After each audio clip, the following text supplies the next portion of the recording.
Hey, Bruce Taylor of Frugal Tech, your boomer consumer. Today we're looking at what could be the ultimate keyboard for your Mac. It's the Keychron K1. We're going to look at it right now. So as a disclaimer, I paid for this with my own funds. This is not a sponsored video. I bought this because I was looking for an alternative to the Apple Magic keyboard, which sells for around $150. So when you get this keyboard, you're going to get not only the keyboard, but you're going to get a USB cable with a Type-C connector. Love that. Can't wait till everything goes to Type-C. You also get a keycap puller. So you get that with the keyboard. Some replacement blank keycaps. And a user guide with this keyboard. So this keyboard is available in a couple different versions, one for Mac, one for Windows. I obviously got the one for Mac. It is 18 millimeters thick. So that is a very thin keyboard. Measures 435 millimeters in length, 120 in depth. Again, 18 millimeters in height. This is the 104 key version of the keyboard. Available also in a 87 key, either LED backlit only, or you get the 104 in full RGB. Comes in space gray, and it uses a blue key, and they're fairly clicky. You can hear that, but not terrible. Certainly not as loud as a lot of other Bluetooth keyboards might be concerned.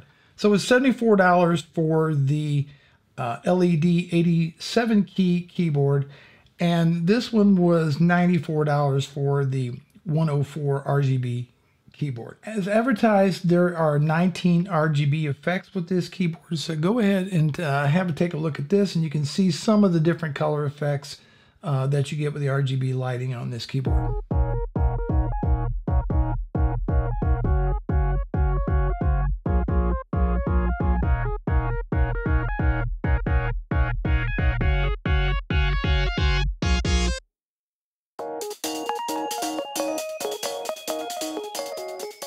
So this has very thin 7.8 millimeter blue switches on it, giving the total dimensions set in height of 18 millimeters.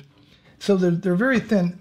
Now these are more of a flat key. They're not concave, I guess is the word for it. They don't kind of dip in like a traditional. They're very flat. They're very flat.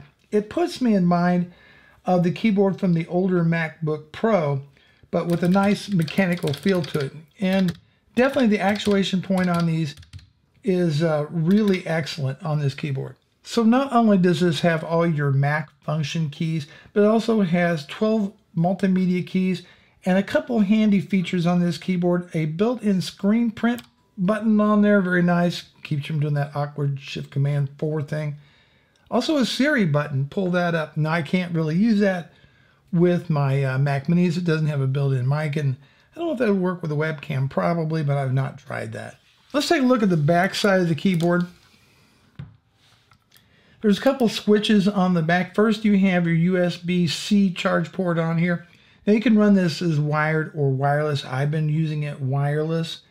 You have a switch here that'll turn it off, set it to Bluetooth or cable mode on there. That's just plugging the USB cable directly into your computer. And then you have a switch here for either to use it with a Mac.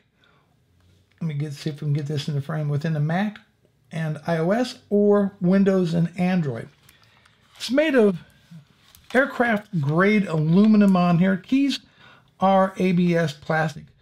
On the back side of the keyboard, basically I have just 4 little rubber pads on the bottom of it, and that's it, nice and smooth. Very well-made keyboard. Now, as far as charge time, I've had it almost 2 weeks.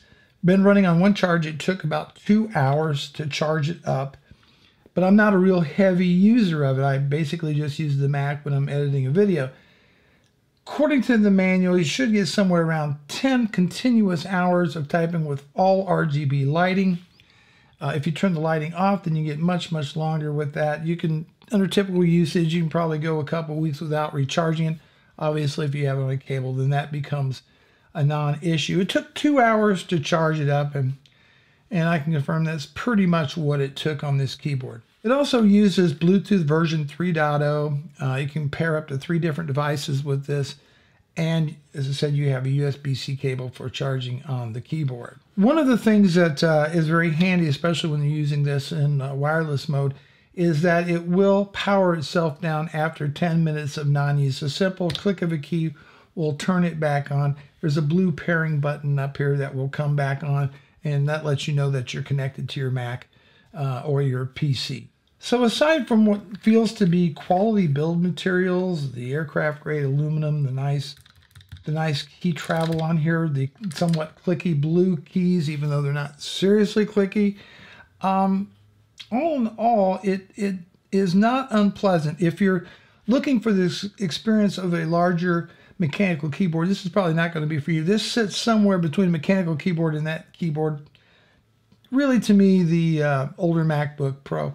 If you're a serious typist and really want that mechanical feel, this is probably not the keyboard for you. But if you're looking for a great alternative that's got some really cool features to it, for less money than the Apple Magic Keyboard, then this is definitely going to be a real contender, especially if you're looking for something really nice and thin, because that's what this keyboard is, really, really nice and thin.